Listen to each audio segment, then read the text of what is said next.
म्हणजे पितृभावना. डोंगराच्या मायेसाठी रूप वाफेचं घेऊन, डोंगराच्या मायेसाठी रूप वाफेचं घेऊन नदी तरंगत जाते पंख वाऱ्याचे लावून. पुन्हा होऊन लेकरू नदी वाजवते वाळा, पान्हा फुटतो डोंगरा आणि येतो पावसाळा.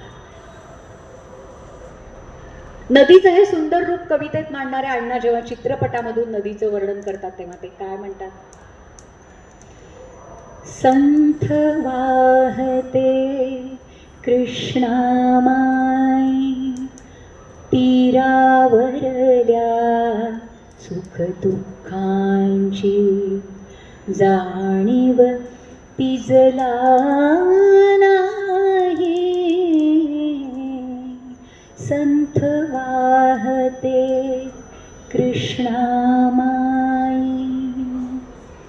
सतत वाहते उदंड पाणी, उदंड पाणी.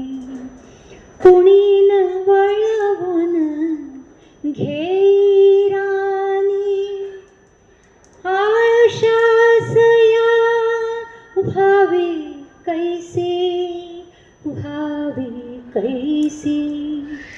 गंगा फलदायी.